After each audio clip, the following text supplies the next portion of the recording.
موضوع فدک و ارتباط آن با قضیه عصمت.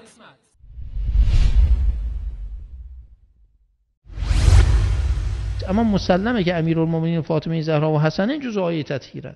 وقتی جزء آیه تطهیر بودن معصومن. آیا معصوم دروغ میگه؟ کی گفته این آقا معصومه؟ قرآن. کی گفته که این خانم معصومن؟ قرآن. معصومن یعنی چی؟ یعنی امکان نداره دروغ بگن. خب شما این خانم آمدن ادعا میکنن فدک را پدرم پیغمبر به من بخشیدن. کی؟ سیدتون نساء العالمین. کی معصومه قرآن؟ کی مطهره به یطهرهم تطهیرا؟ شما میگید برو شاهد بیار ببینم راست میگی یا دروغ میگی. یعنی شهادت خدا را بر عصمت ایشون نپذیرفتی، ولی راست گفتن دروغ گفتن نسبت به معصوم معنا نداره. کسی که رد قرآن بکند کافر است.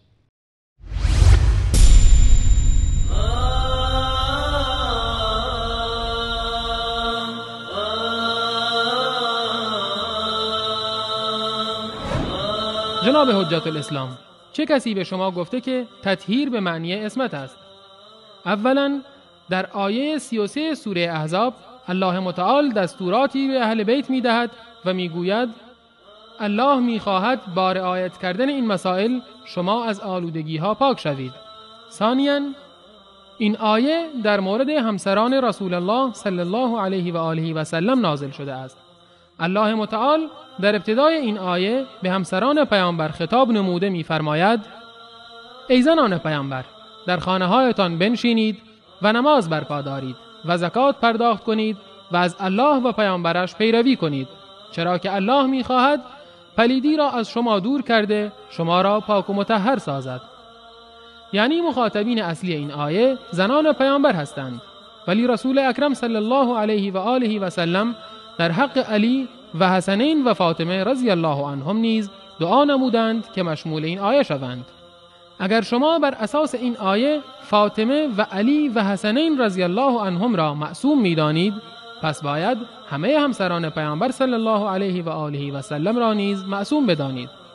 ثالثاً فاطمه با همه فضایلی که دارد در مسائل شرعی باید طبق قوانین اسلام با او رفتار شود. یعنی اگر مدعی چیزی بود مانند سایر مسلمانان باید دلیل ارائه نماید، چنان که رسول الله صلی الله علیه و آله و سلم فرمودند اگر فاطمه نیز مرتکب سرقت شود دستش را قطع خواهم نمود. مگر خودتان نمیگویید که امام علی رضی الله عنه با نصرانی که زره‌اش را برداشته بود به عنوان شاکی جلوی قاضی شریح نشست و قاضی شریح از ایشان شاهد خواست. وقتی که شاهد نداشت زره را به نصرانی داد که در اثر این حرکت فرد نصرانی مسلمان شد. بهار الانوار جلد 101 صفحه 290 و 291.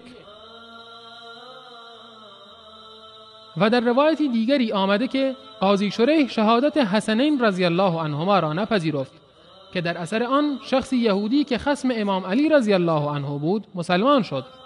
بهار الانوار جلد 101 صفحه 299. و شما روایتی را که در مورد بخشیده شدن فدک توسط رسول الله به فاطمه بیان می کنید دروغی بیش نیست، ولی اگر ابوبکر از او گواه خواسته بود به خاطر اینکه به دنیا نشان دهد که اسلام دین عدالت و مساوات است و حتی با دختر شخص اول اسلام همان برخوردی را می کند که با یک فرد عادی می نماید.